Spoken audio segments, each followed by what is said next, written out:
In exactly 47 seconds, Donald Trump told Barack Obama to shut up forever, and the press room froze like a battlefield. The tension was so sharp you could almost hear the cameras shaking as reporters realized this wasn't politics anymore. It was a fight for America's voice. But when Obama finally spoke, his reply hit harder than any shout. So what happens when one man's calm defiance shakes an entire nation? In the next few seconds, you will witness the truth that they never wanted the public to know. In exactly 47 seconds, Donald Trump told Barack Obama to shut up forever, and the world tilted on its axis.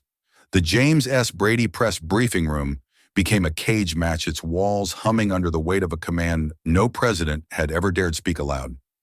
Trump's fists gripped the lectern so tightly, his knuckles whitened as though he were holding down an enemy.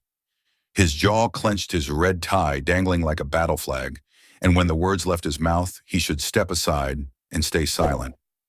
They didn't sound like politics. They sounded like an execution order. The reaction was instant, visceral, electric. Pens clattered from reporters' hands, eyes widened, breaths caught in throats. A wave of unease swept the room like the shock wave from a bomb, silent but brutal. Cameras zoomed tighter lenses, trembling as though even the machines recognized history detonating in front of them. Some faces froze in horror, others twisted into smirks, and in the back corner, a pair of aides forced a quick, nervous clap as if obedience might smother the growing storm. Trump's smile curled at the edges. He could feel the silence he'd created, and he mistook it for control. But silence in America is never empty. It crackled in the fluorescent buzz above their heads. It pulsed through the floor, crawling into wires, microphones, and live feeds. Within minutes, that command was no longer confined to the press room. It was alive, spreading across airwaves, phones, and screens. In Phoenix, a family leaned forward on their worn couch, jaws slack as the line replayed again and again. In Pittsburgh, a steelworker in a diner slammed down his coffee cup, muttering, "You don't tell a president to shut up." In South Bend, a retired teacher whispered to herself, "That's not going to sit well." And in a Flagstaff bar, a group of college kids argued over beers, one of them saying what everyone already knew. He's practically daring Obama to answer. The silence Trump demanded became a storm he couldn't contain. Reporters scribbled furiously, headlines began forming in real time, and producers shouted across newsrooms to get the footage online before competitors could. Phones buzzed in Obama's old circle, text messages flying. Should he respond? Will he or will silence be stronger? The irony was merciless in trying to banish his predecessor's voice. Trump had thrown gasoline on it, turning Obama into the ghost no command could bury. Inside the room, the tension was suffocating, thick enough to choke. Trump shifted his weight, pretending calm, but his eyes flickered as though measuring the impact of his own words. To one half of America, he looked like a conqueror planting a flag. To the other half, he looked like a man afraid of a shadow that still towered over him. And in that contrast lay the true danger, not just in the insult, but in what it revealed. The silence that followed wasn't obedience. It was suspense, stretching longer, sharper, deadlier than any shout. It was the kind of silence before a shot is fired, before the glass breaks, before the world remembers that words can wound more deeply than weapons. And the question echoed through every living room, every newsroom, every restless heart: can a former president truly be silenced in the age of instant media, or had Donald Trump just ignited a fire too big to control? The silence Trump demanded did not stay trapped in the briefing room. It detonated outward like shrapnel. Within minutes, the clip was looping on every screen, bouncing from newsroom to factory floor, from college dorm to kitchen table. America wasn't just watching a press conference anymore. America was watching a battle line being drawn. Producers barked across crowded studios. "Get it online now." Anchors interrupted live programming, their voices tense as the headline stamped itself across screens. Trump tells Obama to be silent. Hashtags exploded. Hashtag stay silent. Hashtag voice of truth. Hashtag who decides. On Twitter, the clip hit 1 million views in less than an hour. TikTok remixes replayed the moment on loop, some mocking, some furious, all unable to look away. Cable panels ignited like wildfire. Commentators clashed on split screens, some calling Trump's command a show of dominance, others warning it was a crack in the foundation of democracy. In newsrooms, young interns whispered, "Did he really just say that?" while veteran reporters muttered, "This will be remembered." Across the country, the effect was immediate and personal. Families paused mid-dinner, classrooms fell into debate. Workers huddled around radios in break rooms. The line wasn't fading, it was multiplying, stamped into every feed, every conversation, every late-night call. And there was the cruel twist no strategist could control. In trying to bury Obama's voice, Trump had resurrected it.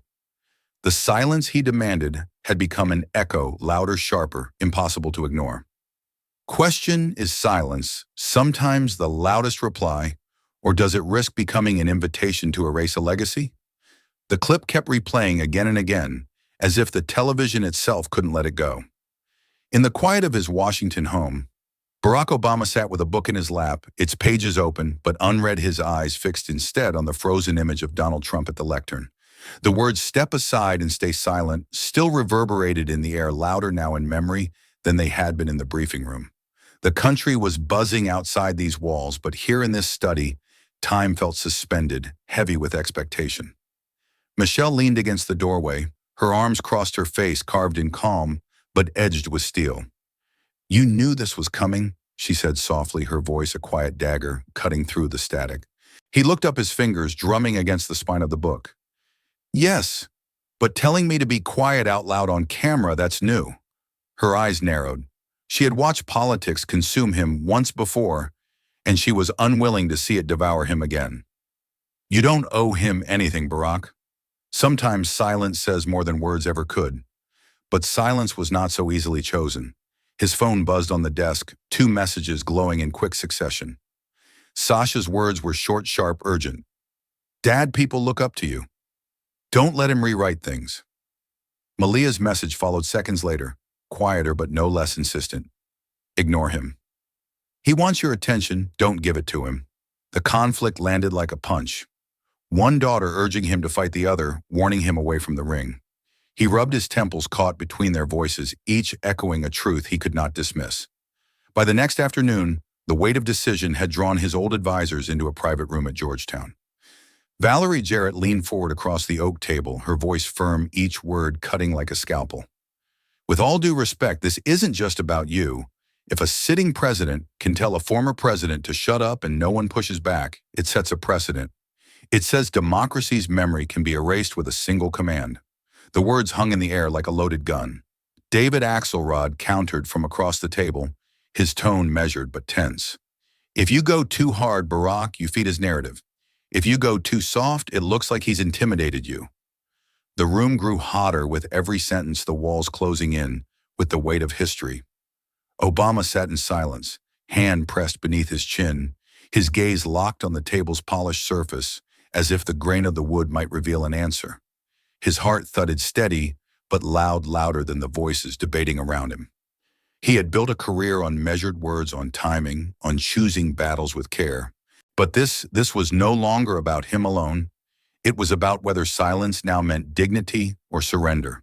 The arguments swirled, the warnings sharpened, and yet the decision circled back to him. Michelle's caution, his daughter's divided pleas, his advisors' clashing strategies, they all funneled into a single suffocating question. Was this about ego, or was it duty? Was restraint the strength of a leader, or the silence of a man cornered? He closed his eyes, exhaled, and for a moment the study, the country, the world seemed to hold its breath with him. What carries more weight, silence, or speech restraint, or defiance? The study was quiet, but it wasn't peace. It was the silence before thunder. Barack Obama sat in his armchair, the television muted Trump's frozen face, still glaring from the pause frame. The words had already traveled the country, the headlines multiplying the air outside, thick with expectation. But here inside his own home, the battle lines were drawn closer, more personal. Michelle stood near the window, arms folded, her voice steady but unflinching. "You don't owe him anything," she said, the words carrying the weight of years spent watching politics chew up and spit out everyone it touched. Her gaze never wavered, her tone low, deliberate like a general refusing to march into a war not worth the blood. She knew better than anyone what it had cost him, the sleepless nights, the endless fights, the burden of always being measured against impossible standards. To her, silence wasn't weakness. It was survival. The phone on his desk buzzed again, lighting up the room with a faint glow. Sasha's message blinked across the screen, short but sharp. Don't let him rewrite history. The words hit like a blade, fast and precise, cutting straight through hesitation. A daughter who had grown up in the shadows of politics, now grown, now defiant, demanding her father defend the truth. Moments later, another vibration. Malia, this time ignore him, Dad. He wants attention. Don't give it to him. Her words were softer but no less powerful, the plea of someone who understood that sometimes not stepping onto the battlefield was its own form of victory. The clash of voices pressed in on him like a storm from every direction.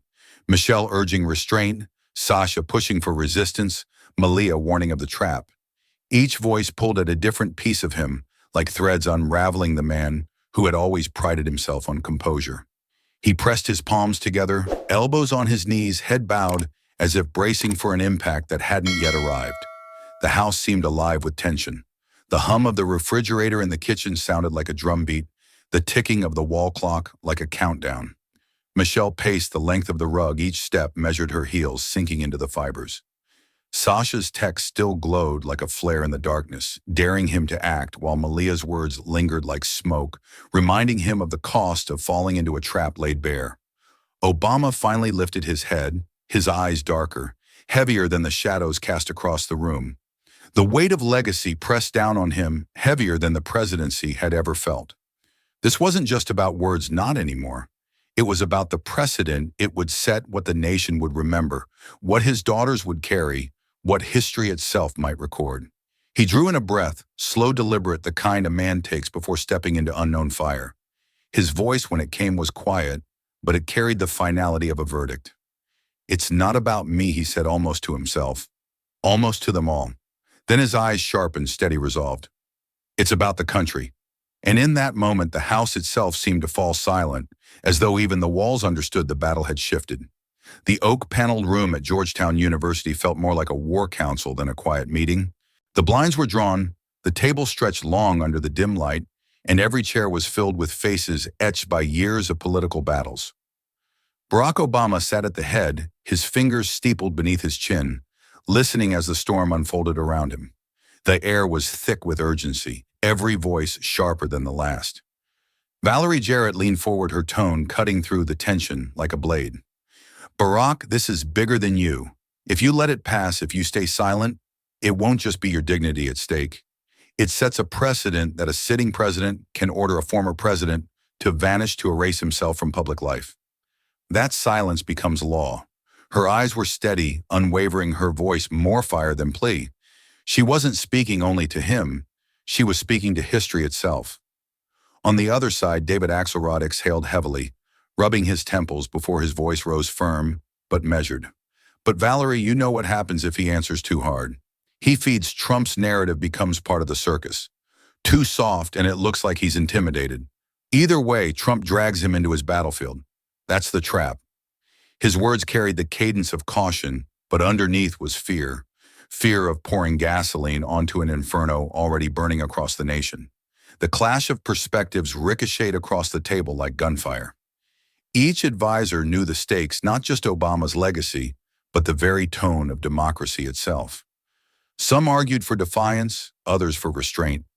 The debate rose and fell in waves, each side landing, blows the room growing hotter, voices overlapping until the walls themselves seemed to vibrate with the weight of decision. Obama's gaze shifted from one to the other, his expression unreadable, as though carved from stone. Inside, though, the tension was a battlefield of its own. He had built his career on patience, on words timed like surgical strikes, never wasted, never wild. But this moment was different. Trump's command had not been politics. It had been an attempt at erasure. An erasure, if left unanswered, could spread like a rot. The room quieted suddenly, all eyes turning, as Obama straightened in his chair. The hum of the overhead lights filled the pause, as if even electricity was waiting. His voice, when it came, was low but carried the force of a hammer striking steel. If I respond, it cannot be about ego. It must mean something. The words landed heavy, final, echoing in the stillness. Valerie's eyes flickered with vindication, Axelrod's shoulders slumped in resignation, and the rest of the room seemed to exhale all at once. The debate hadn't ended, but the trajectory had shifted. The scales tipped almost imperceptibly toward action, toward a reply that could no longer be avoided. The silence that followed was not relief. It was the silence before the first move in a battle that could define the nation. Night pressed heavy against the windows of Obama's study, the hum of the city muffled by thick curtains. Alone, he spread a stack of old speech transcripts across his desk. The paper edges worn corners, bent from years of use. He read them not as the author, but as a man searching for proof that words could still matter. Iowa, Denver, St. Louis. Each page was a ghost carrying echoes of chants, cheers, and hope that once shook the very ground beneath his feet. In Iowa, he remembered the trembling air of that first victory night, his voice rising against the cold, as strangers linked arms, believing again in something larger than themselves. In Denver, he saw the stadium lights, a sea of faces, shimmering with expectation, every syllable a spark tossed into dry kindling. In St. Louis, he recalled the exhaustion in his bones, the weight of leadership already pressing down even before he had stepped fully into power. The flashbacks did not comfort him. They reminded him how fragile moments could be, how quickly hope could turn to fatigue. He leaned back, the papers scattered like fallen soldiers, and closed his eyes. The fatigue returned now, sharper than memory. Years of criticism, years of restraint, years of being told to speak softer, smile wider, bend farther. He wondered if America still remembered what it felt like to believe in calm instead of chaos. Or had the noise drowned it all out, leaving only division in its place? The sliding door creaked behind him. Michelle stepped onto the porch the summer night, wrapping them both in thick, humid air. Crickets sang like a chorus hidden in the dark, their rhythm steady, indifferent to human storms. She placed a glass of water beside him and sat across her eyes, searching his face. For a long while they said nothing. The silence between them was not empty. It was full, pulsing with unspoken truths. Finally he spoke, voice quiet but iron-edged. Words must come when they are needed most. The line lingered in the air, sharper than any speech he'd ever given, because it wasn't for a crowd. It was a confession, a vow, a recognition that the country was gasping for something more than rage. Michelle's hand brushed his firm and grounding. She didn't argue, didn't push. She simply nodded as if to say she already knew the choice had been made. The night sky stretched wide above them, the same sky that had watched him rise, falter, and rise again. Only this time the stakes weren't about winning an election or surviving an office. They were about whether a single voice, steady and measured, could cut through a nation drowning in noise. Can one man's steady voice re-anchor a country on the edge of forgetting itself? The study had turned into a war room. Sheets of paper littered the desk like fragments of a battlefield, half-finished drafts marked with crossed-out lines and circled phrases. Barack Obama sat hunched over, pen in hand, rewriting the same sentence for the 7th time. His jaw was tight, his eyes scanning each word as if one mistake could detonate the entire moment. Every syllable carried weight, and he knew once spoken, there would be no taking it back. The clock on the wall ticked louder, with every passing second a metronome of pressure. He scribbled down a line, read it aloud under his breath, then tore it in half. Another draft joined the pile, discarded like broken arrows that had missed their mark. He wasn't searching for anger. He wasn't searching for revenge.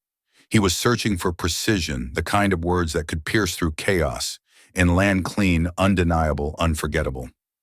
Michelle stepped into the room quietly, her reflection caught in the glass of the window where the city lights blinked faintly beyond the curtains.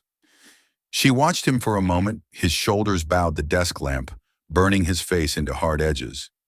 "You're circling him," she said finally, her voice steady, deliberate. "Don't waste time mentioning his name. Everyone knows who you mean." Her words sliced through the haze, grounding him, reminding him of the larger stage. This wasn't about one man. It was about the principle of leadership itself. He leaned back in his chair, rubbing his temple, the silence between them, humming with both comfort and tension. The pen tapped against his notepad, and then slowly the words began to form.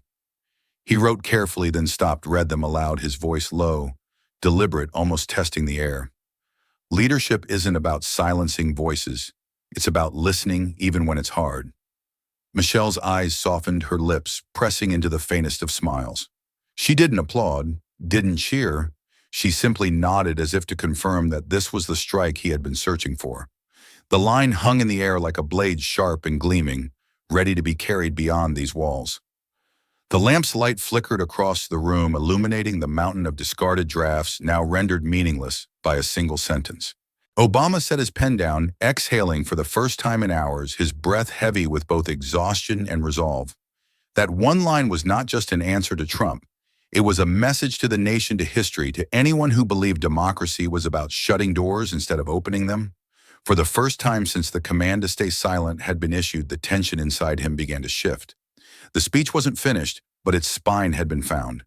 And he knew when the moment came, this line would land like a hammer against the chaos, ringing louder than any shout. The words were ready to fight, but was the nation ready to hear them? The sentence was born in the quiet of Obama's study, but beyond those walls, the country was anything but quiet. Cafes buzzed like hives, barbershops turned into battlegrounds. Of opinion, classrooms erupted in debate. Every corner of America seemed to be holding its breath, replaying the clip of Trump's command, dissecting it, asking the same question over and over. Would Obama respond? In a truck stop outside Toledo, engines rumbled as drivers clustered around a flickering TV bolted to the wall. Grease-stained caps tilted forward, eyes narrowed, plates of half-eaten food forgotten.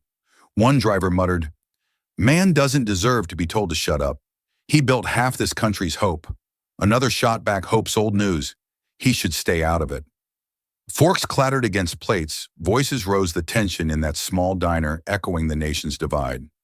In Detroit, a factory break room filled with the clang of vending machines and the tired laughter of workers on night shift suddenly went still as someone held up a phone playing the clip. Men and women, faces lined with sweat and fatigue, leaned closer to watch. One woman whispered, "Feels like he has to say something. Otherwise, what's left of respect?" Another shook her head. "Maybe silence hits harder, makes him look above it." The argument lingered unresolved, but the unease in the room was thick enough to taste. On a college campus in Boston, students crowded into a common room, laptops, open debates, firing across couches like sparks. A young woman slammed her notebook shut. He can't let Trump define the rules. He has to push back. A boy in the corner countered, "No, if he talks, he's already playing Trump's game." The crowd split into factions, arguments, sharp voices, urgent, as though the outcome of history itself depended on the choice of one man. Even in barbershops from Atlanta to Chicago, clippers buzzed, but conversations cut sharper.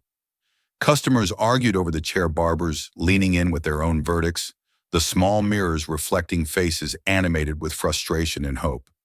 "Leaders don't get told to sit down," one man snapped.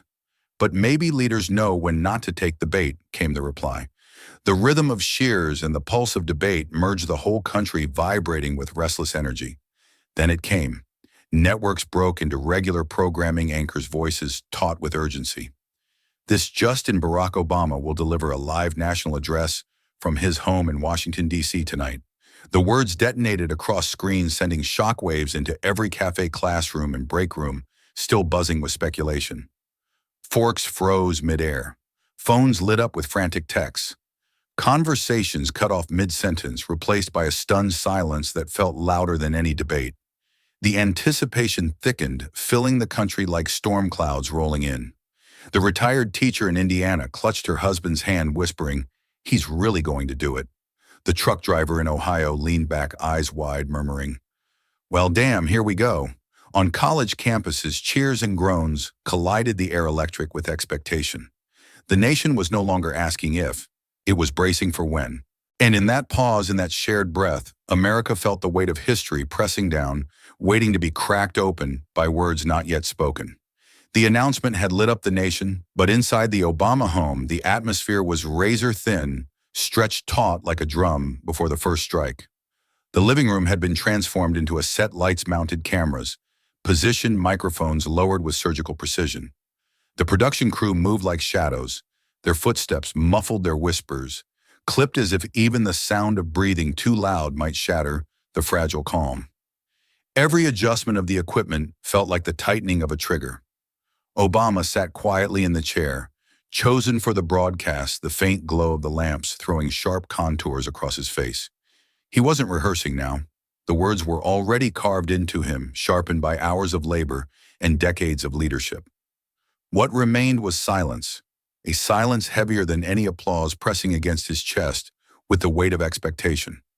His hands rested on the armrests, still as stone, his eyes lowered but alert like a soldier conserving his strength before stepping into the line of fire. Michelle appeared at his side, her presence as steadying as armor. She reached for his tie, smoothing the knot with calm, deliberate fingers, her touch both intimate and commanding. Presentation matters. She teased softly, but her eyes carried the gravity of a partner who knew the battlefield he was walking into. He gave her a faint smile, one corner of his mouth lifting, though it never reached his eyes. Her hand lingered on his shoulder, anchoring him to the ground, a silent reminder that whatever storm waited, he would not face it alone. The crew checked their watches, 5 minutes, then 4. The countdown was more than numbers. It was a drumbeat, each tick louder than the last. A technician whispered instructions into his headset. Another adjusted the camera's focus, but the energy in the room was hushed reverent, as if every person present understood they were about to witness not just a speech, but a fracture line in history. The usual chatter of setup was gone. Even professionals who had done this 1,000 times before found themselves speaking in breaths instead of voices. Obama lifted his head, inhaled slowly, and let his gaze drift to the darkened window behind the lights. Beyond the glass stretched a city waiting a country, bracing a world leaning in to hear whether calm could still cut through chaos. The silence in the room swelled thicker than smoke, binding everyone present into a single suspended moment. At exactly 5 minutes before air, the weight of it became unbearable. No one moved. No one dared to cough or shuffle or even breathe too loudly. The crew, the cameras, the very walls seemed to hold their breath with him. It was the silence before lightning strikes the hush, before a battlefield erupts the pause in a nation's heartbeat. And the question loomed sharp and merciless when his voice finally breaks this silence. Will it heal a fractured country or deepen the divide beyond repair? The red light on the camera blinked alive, and in that instant the silence shattered. Barack Obama sat tall in his chair, framed in the soft glow of the living room lights, his face calm but carved with resolve. His voice, when it came, was steady, deliberate, each word measured like a strike of steel on steel. True leadership isn't about telling people to sit down or stay quiet. True leadership is about listening even when the words are hard to hear. The line cut through the air like a blade, sharp and undeniable. It traveled from the confines of that modest Washington home into satellites, airwaves, and living rooms across America. In a heartbeat, cafes fell silent, bars froze, mid-laughter classrooms stopped mid-discussion. Truckers in roadside diners put down their forks. Factory workers on break leaned closer to battered radios. Students huddled around laptops inhaled at the same time. The country was transfixed as if a switch had been thrown, and the noise of daily life muted in deference to one voice. The networks replayed the opening words within seconds, anchors scrambling to underline them to grasp their force. On Twitter, the quotes spread like wildfire, hashtags erupting, hashtag true leadership, hashtag the reply, hashtag voice of reason. Every platform lit up, every screen became a conduit for the moment. Obama's tone wasn't loud, it wasn't angry. It was the stillness of a man who had endured storms and chosen calm as his weapon.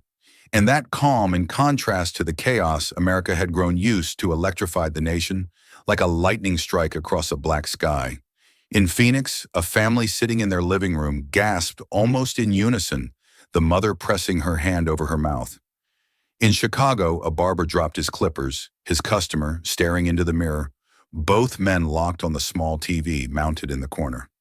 In Houston, a group of college students in a crowded dorm erupted, some cheering, some whispering in awe, as if they just witnessed a punchline in a fight they didn't know could still be won. Back in the control rooms of major networks, producers shouted, "Clip it, push it, lead with it." Editors slammed keys, slicing and sending the words out at lightning speed. Within minutes, Obama's first line was everywhere, impossible to escape, echoing across screens big and small. The command Trump had given, "Step aside, stay silent," was already being drowned by the reply he had never wanted to hear. And in that tidal wave of resonance, in the electricity that coursed through a divided nation, the real blow landed. Not with shouting, not with rage, but with a calm voice that refused to bend, a voice that reached into the fractures of America and forced everyone, even his fiercest critics, to lean in and listen. The opening strike had been delivered, and it was not just heard, it was felt. The question now, could this steady fire hold against the storm still to come? Obama leaned forward, his voice steady, but charged, each word slicing through the silence like a scalpel. Democracy is not about silencing voices. It is not about demanding obedience or erasing dissent. That path belongs to authoritarians, to those who fear the sound of truth. His tone never rose, but the weight behind it pressed against every ear listening. The contrast was unmistakable, measured clarity against the noise of rage. Across the country, the montage unfolded like a pulse. In a small diner in Ohio, an old veteran wiped his eyes with the corner of his napkin, nodding to himself as if someone had finally said what he'd been waiting to hear. In a high school classroom in Los Angeles, students sat straighter in their chairs, their teacher lowering the volume just enough for them to catch every syllable. In Atlanta, a church basement where a Bible study had just ended turned into a watch party, men and women leaning forward, some whispering amen under their breath. Even those who had braced themselves to scoff felt a crack in their armor. In a newsroom, a producer who had muttered same old speeches found himself staring at the screen, lips parted, unable to turn away. In kitchens and break rooms and crowded subway cars, people found themselves nodding, the words resonating deeper than they expected. For some it stirred hope, for others discomfort, but for everyone it demanded attention. And then came the moment that struck like a thunderclap.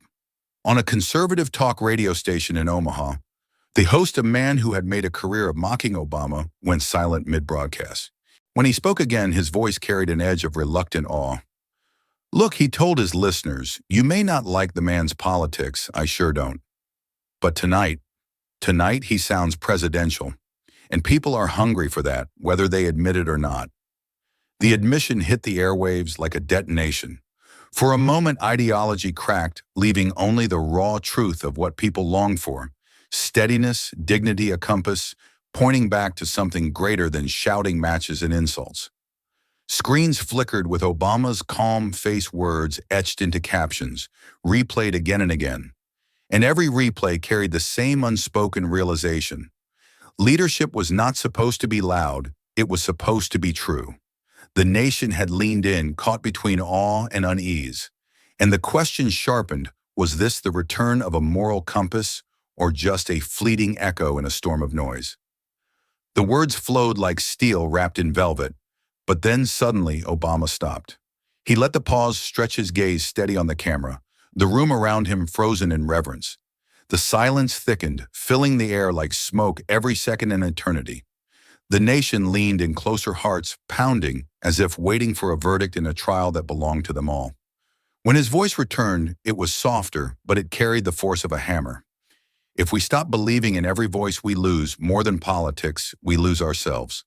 The line did not rise in volume, yet it detonated in power, reverberating through speakers, radios, and screens. It was not a warning, it was a reckoning.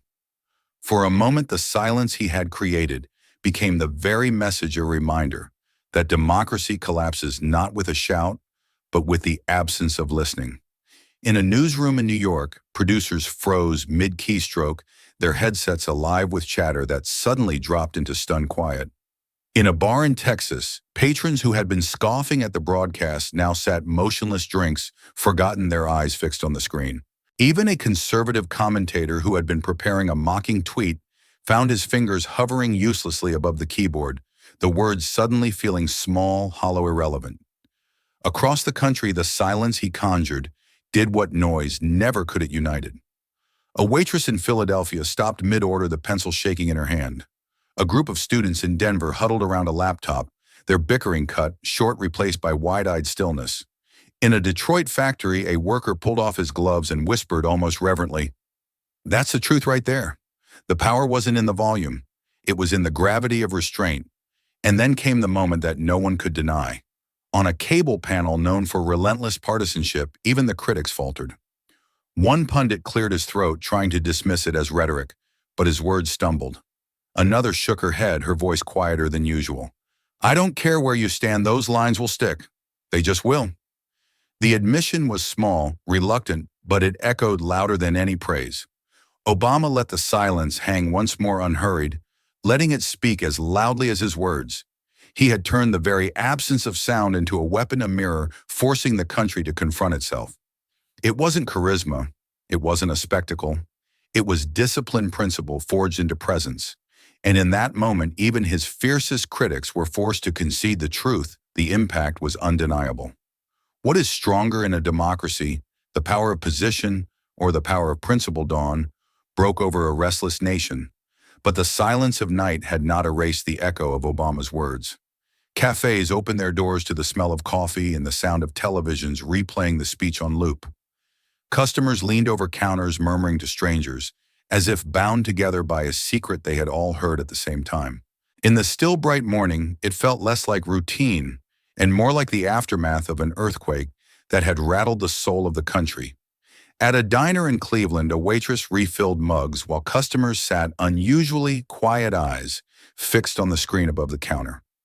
When the clip played, if we stop believing in every voice, we lose more than politics, we lose ourselves. An older man set down his fork and whispered. It felt like an adult finally spoke. Heads around him nodded slowly, a rare agreement in a place usually split down the middle. The line carried weight not because it was shouted, but because it was steady, and that steadiness lingered long after the sound faded. In a high school classroom in Los Angeles, a teacher rolled down the projector screen and played the address for her students. The room fell silent as the voice filled the space, the same man they'd only seen in history lessons, now speaking directly to their generation. When the screen went black, one student murmured, "Why doesn't it sound like that anymore?" The teacher, her throat tight, had no easy answer. Instead, she let the silence hang, the kind Obama himself had wielded like a weapon the night before. Office buildings in New York and Chicago buzzed with their own kind of energy. Workers crowded around phones during morning meetings, passing around clips, arguing over meaning, but united in acknowledgement. The speech had cut through the constant static of politics, and even those who scoffed at his policies admitted it had struck a nerve. A manager in a glass tower leaned against the break room door, shaking his head as he said, "I didn't agree with everything he said, but I can't deny it made me feel steadier." His voice cracked on that last word and no one challenged him. By noon, the internet roared alive. Screens flooded with quotes, plastered over images of Obama hashtags exploding across every platform. Hashtag voice of truth surged to the top, trailed closely by hashtag silence broken. Clips were clipped again, remixed into montages, turned into TikToks that looped the pauses, the stillness, the conviction. Memes spread serious and mocking alike, but the momentum was undeniable. The command to stay silent had been drowned by millions choosing to amplify the reply instead. And beneath all the noise, there was a new undercurrent, a sense that something rare had happened. Not just a speech, not just a clapback, but a moment when the chaos had briefly parted and clarity had spoken. People weren't asking if they agreed. They were asking if, for the first time in years, they had heard what leadership should sound like. The morning's calm admiration did not last long. By mid-afternoon, Donald Trump's thumbs were already flying across his phone screen, each tap an eruption of fury disguised as bravado. The tweets came in rapid fire, their tone jagged and bitter. Weak speech, no solutions. Nobody misses him. Sad, each message carried the same venom, each one louder than the last, a desperate attempt to drown out the quiet power that had shaken the night before. Cable networks broke their coverage to flash the barrage of tweets across the screen. Anchors raised eyebrows, analysts exchanged wary looks, and split-screen graphics framed the contrast in bold colors. Obama's measured face on one side, Trump's frantic words on the other. The difference was stark. One man had spoken as if holding a steady lantern in the dark. The other was hurling fire into the wind, hoping the sparks would blind his audience. The country saw it, felt it, and judged it in real time. In diners and living rooms, phones lit up with the latest outburst. A waitress in Philadelphia scrolled and muttered, "He sounds rattled." A factory worker in Detroit shook his head, saying, "Obama didn't even mention his name, and he still can't let it go." Conversations turned not on the content of the tweets, there was none, but on the raw contrast between anger and composure. The more Trump typed, the more he seemed to underscore the very point Obama had made. Leadership isn't about silencing voices, it's about listening. By evening, the backlash turned into comedy. Late-night hosts wasted no time, their monologues sharpened like knives. One leaned into the camera with a smirk. Obama gave a fireside chat. Trump gave a fire alarm. The audience roared with laughter, the line replayed online within minutes, echoing across millions of feeds. Another host quipped, "It's like watching one man play chess while the other bangs on the table with a spoon." The nation laughed, but beneath the humor was a recognition of something more dangerous. Rage had lost its edge against calm. In the White House, aides scrambled to defend the tweets, briefing reporters with hasty explanations about strength and counterpunching. But the words landed hollow, eclipsed by the viral tide of memes, parodies, and endless side-by-side comparisons. On one screen, Obama's steady gaze. On the other, Trump's caps-locked rants. The contrast didn't need analysis. It screamed for itself. By nightfall, the mood across the country had shifted again. Some were entertained, others exhausted, but nearly all could see the imbalance. Trump had wanted to bury Obama's presence, to declare him irrelevant. Instead, every word he typed dragged his predecessor further into the spotlight. And while Trump's firestorm blazed hot, it also burned quick, leaving behind smoke that only made Obama's steady flame seem brighter. The clash of voices refused to fade. Newsrooms swirled with heated panels, analysts warning that the feud between Trump and Obama would only rip the nation's seams wider. Charts flashed across screens, polls dissected commentators repeating the same refrain: America was already divided. And now the chasm threatened to grow into something unbridgeable. What had started as one man's command for silence had spiraled into a duel over the soul of democracy. Yet behind closed doors, the truth was more complicated. In hushed conversations on Capitol Hill, some Republicans admitted what they would never say in front of a camera. Obama's words, they confessed, had landed harder than expected. They had cut through the noise in a way few voices could.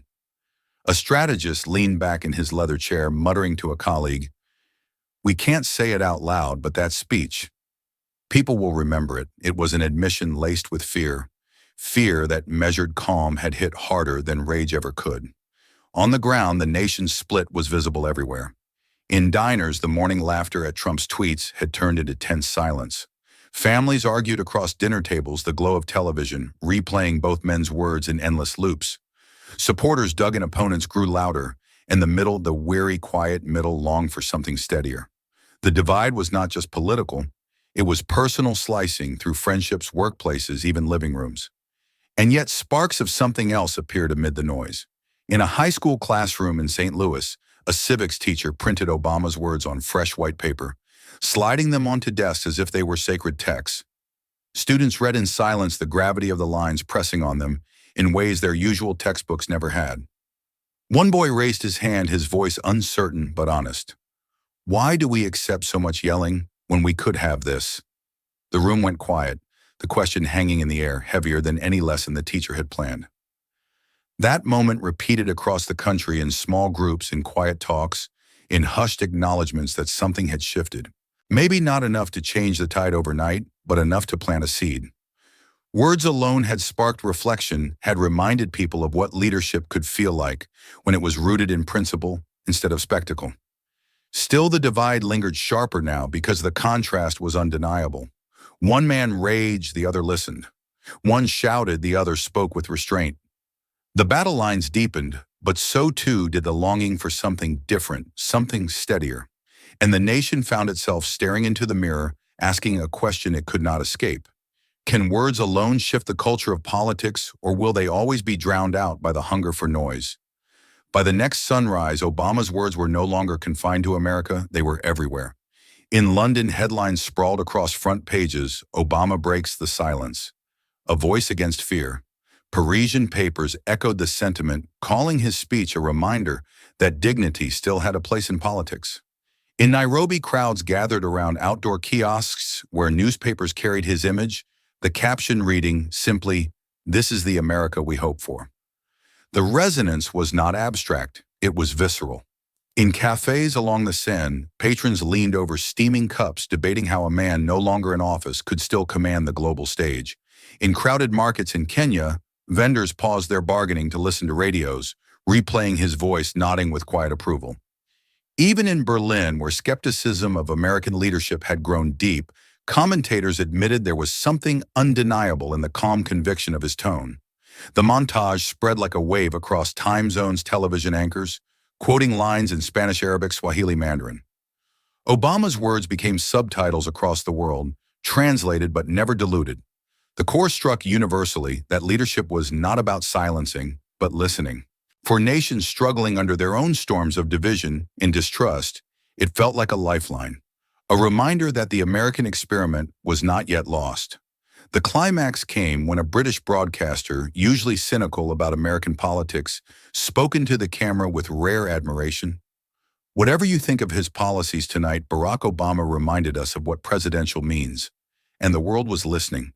Obama's voice had traveled farther than he could see, past oceans and borders, turning from a domestic rebuttal into a global declaration. His words were no longer America's alone, they had become the world's. The aftershocks of Obama's words rippled not only across oceans, but across time itself, across generations who had grown tired of shouting matches and forgotten what steady leadership felt like. In college dorms from Boston to Berkeley, students replayed the speech on laptops, their voices rising over midnight debates. One girl slammed her notebook shut and said flatly, "He reminded us what grown-ups sound like." Her friends nodded, some with smirks, some with awe, all recognizing they had heard something rare in the age of endless noise. In retirement homes and community centers, the reaction carried a different tone. Older voters, long weary of politics but never numb to its consequences, leaned in close to their television sets. A man in Florida, his hands trembling on the armrest of his chair, whispered, "He reminded us of decency." In Kansas, a grandmother who had lived through marches and wars shook her head slowly, eyes misting, and murmured, "I thought we'd lost this." For them, the words weren't nostalgia. They were a spark of something they thought had vanished. The divide was clear, but so was the bridge. At family tables, parents and children argued less about the speech itself and more about what it meant. A teenage boy in Ohio asked his father, "Why do they always yell when they could talk like this?" His father, a factory worker hardened by decades of disappointment, sighed deeply. "Because yelling feels strong," he said. But strength isn't the same as respect. The silence that followed was heavier than any argument, a pause where two generations finally met on common ground. In classrooms, teachers seized the moment, turning transcripts of Obama's lines into lessons. Students circled phrases, debated their meaning, wrestled with the idea that restraint could carry more weight than volume. In church basements, youth groups watched clips projected onto bare walls, their leaders urging them to think about what kind of leadership they wanted to inherit.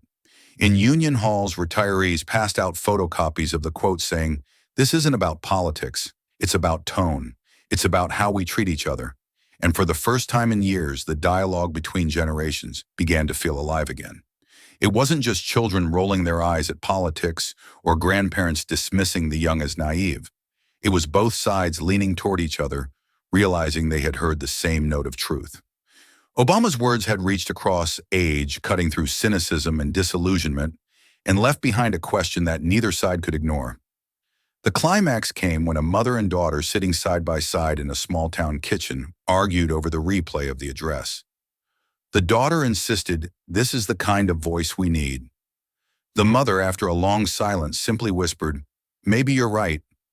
For a moment, the generational wall cracked, not through shouting, but through acknowledgement. The dialogue was fragile, but it was there, alive, trembling, ready to grow. For a nation that had grown accustomed to shouting across its own divides, this small rediscovery of listening carried more power than anyone had expected. The contrast grew sharper with every passing hour. While Obama's words replayed like steady echoes across classrooms, churches, and kitchen tables, Donald Trump's response was frantic, relentless, a storm of rage with no rhythm, no pause. His tweets exploded in all caps, his press conferences called at odd hours, his insults hurled with the desperation of a man trying to shout over his own shadow. Cameras caught him pacing, fists clenched, his voice louder each time, but emptier with every repetition. The more he spoke, the more he revealed. At a hastily arranged rally, Trump barked at the crowd, "Obama was the most divisive president in history. Weak, nobody wants him back." The words boomed through the loudspeakers, but the faces staring back looked uncertain, some clapping out of habit rather than conviction. Even in the roar of his own supporters, the unease was visible, the sense that he was no longer commanding the stage, but clawing to keep it. Meanwhile, Obama's speech continued to circulate like a calm tide cutting through storm surf. Clips spread across TikTok, Instagram, and late-night reruns. His pauses dissected his restraint, replayed as though it carried a power louder than any shout. Trump's rage only magnified the contrast. One man was trying to set the room on fire. The other had already lit a lantern that refused to go out. News networks ran side-by-side footage. Obama composed his tone, deliberate versus Trump jabbing fingers into the air, his face red, his voice cracking from overuse. The comparison needed no commentary. The footage itself became a verdict. Analysts noted that Trump's counterattacks were not drawing new supporters, they were exhausting old ones. The harder he pushed, the more people leaned back toward the steadiness they had heard just days before. Inside the White House, aides whispered about his unraveling. Staffers leaked stories of furious tirades of televisions replaying Obama's address on loop as Trump barked at the screens demanding new lines of attack. "We'll hit him harder," he shouted, pacing like a caged animal. But every attempt to land a blow only reinforced the difference. It was rage colliding against granite, breaking itself into pieces. The climax came not on a stage, but in the quiet reactions of the people. A factory worker in Wisconsin, once loyal to Trump, muttered to his coworker, "He looks scared, doesn't he?" A veteran in Georgia watching the latest rally shook his head and sighed. The more he yells, the more Obama looks timeless. And in living rooms across the nation, families who had once argued bitterly found themselves quietly nodding at the same realization that composure was beginning to look like strength again. By nightfall, Trump's fury felt less like dominance and more like desperation, a man screaming into the void while his opponent needed only silence to command attention. The battle was no longer about volume. It was about endurance, about which tone history would remember. And the question settled heavily over the nation: is rage ever sustainable? When calm, measured words earn respect that shouting can never hold. The storm outside had not ended, but inside the Obama home. The night was quiet. The television in the corner still glowed faintly with images of crowds reacting to his speech. But the volume was off, leaving only the low hum of the city beyond the window. Barack Obama sat in his favorite chair, a half-empty glass of water on the table beside him, his hands folded as though he were holding the echoes of his own words. His face was calm, but his eyes carried the weight of a man replaying history in silence. Michelle stepped into the room, her presence as steady as ever. She leaned against the doorframe, studying him for a moment before breaking the silence. "You know," she said softly, "words don't need to be loud. They need clarity." He looked up, a faint smile flickering across his lips, the kind that held both gratitude and exhaustion. He nodded slowly, knowing she was right, that the power of what he had said was not in its volume, but in its steadiness. She crossed the room and sat beside him, placing her hand over his. Her eyes met his with a fierceness that came from years of watching him stand against storms, both political and personal. "Respect," she whispered, her voice carrying the strength of a verdict, "is the foundation of democracy." The words landed heavier than any applause, heavier than any headline. For a moment, the room felt like a sanctuary, the chaos outside held at bay by the truth spoken between them. Obama leaned back, his gaze drifting to the ceiling, as if seeing beyond it, beyond the walls, beyond the city itself. He thought of the students, the workers, the families who had heard his words and carried them into their own conversations. He thought of the critics forced to pause, if only for a breath. And he thought of the fragile line between silence and speech, between being remembered and being erased. His sigh was heavy but not defeated. It was the sigh of a man who understood the cost of clarity and was willing to pay it. The night stretched on, but the tension in the house had eased. Between them sat a quiet truth, unshakable and enduring. Words, when spoken with clarity, did not fade. They became anchors, reminders, compass points in a world that too often mistook noise for strength. And as Michelle squeezed his hand once more, Obama knew that his reply had never been about himself. It had been about the country, about its memory, about its future. The echoes of Obama's speech did not fade. They multiplied. In classrooms across the Midwest, civics teachers printed his words and slid them across desks as if they were sacred texts. Students leaned forward, circling phrases in ink, whispering to one another as if deciphering a map to something lost. In the back row of one classroom, a boy lifted his head and murmured, "He didn't yell." And that's what made it powerful. The silence that followed was heavier than any lecture. In church basements from Atlanta to Detroit, the address replayed on projectors rigged against old brick walls. Congregations bowed their heads, nodding as if in prayer, some whispering amen, not to scripture, but to a sentence about democracy. For a generation raised on division, hearing leadership framed as listening rather than shouting felt almost radical. The pauses, the steadiness, the refusal to break into rage, these moments became mantras, repeated softly as though the words themselves carried protection. Factory workers on break crowded around battered radios, their hands still streaked with grease and dust. They replayed the same 10-second clip again and again, the one where Obama had said, "If we stop believing in every voice, we lose more than politics, we lose ourselves." One man clenched his fist, eyes wet, and said, "That's it. That's the truth right there." Another shook his head slowly, whispering, "Feels like someone finally remembered us." In those small break rooms, the words became more than politics. They became oxygen. The montage stretched further into diners and coffee shops, into whispered conversations between strangers who would never meet again. In Philadelphia, a waitress wiped down a counter as the television replayed a clip for the 100th time. She paused, leaned on her rag, and spoke to no one in particular. "I didn't agree with every word, but I felt respected." Heads turned. A truck driver at the counter nodded once quietly, as if she had given voice to what so many had felt but couldn't articulate. Across the nation, the resonance was not measured in applause or chants, but in the smaller moments, the nod of a head, the quiet murmur, the long pause of reflection.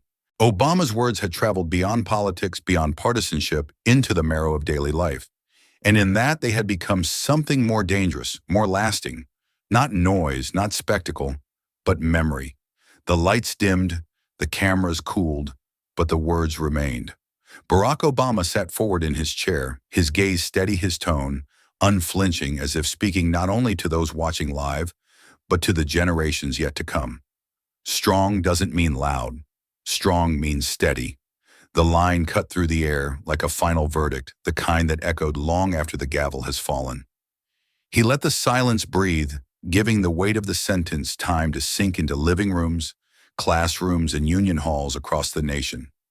It was not the roar of authority, but the calm of conviction, the kind of strength that cannot be faked. Every pause, every measured word reminded America that democracy had always depended not on domination, but on discipline. Not on volume, but on vision. Michelle stood just off camera, her arms folded, her eyes locked on him with quiet pride. For years, she had watched him bear the storms, bend under the weight, and rise again, with words sharpened not by anger, but by clarity. And now those words were no longer his alone. They belonged to the people who carried them, repeated them, and made them part of their own stories. The final moments of the address did not crescendo with noise. They steadied into something deeper, something that felt like the heartbeat of a nation that had nearly forgotten its rhythm. Democracy survives on respect, on truth, on voice. His tone did not falter. His eyes never wavered. It was not performance, it was principle. And then with the faintest exhale, he left the people with a question that lingered heavier than any command. What kind of voice do you want guiding America's future? The screen faded to black, but the question did not fade. It traveled into kitchens where families sat and thought, into classrooms where students scribbled the line in notebooks, into quiet streets where neighbors nodded to one another without speaking. It was no longer just a question for America. It was a question for each person listening, a mirror held up to a nation at the edge of forgetting what leadership could sound like. True strength is not measured by volume, but by steadiness. And this story reminds us that calm conviction often outlasts the loudest noise. In life, especially for those of us who have seen decades of change, respect and clarity are more powerful than rage or arrogance. Democracy, like family, community, and legacy, survives when we choose listening over silencing, dignity over division. Each of us has a voice that matters, and how we use it shapes the world around us. What kind of voice will you choose to leave as your legacy for your family, your community, and your country? Thank you for watching until this moment and for standing with us on this journey for justice. Your support means everything. Like, subscribe and turn on notifications so you never miss what's next. And we'd love to hear your thoughts. Leave a comment below and let us know what moved you most in this story. Together, our voices make a difference.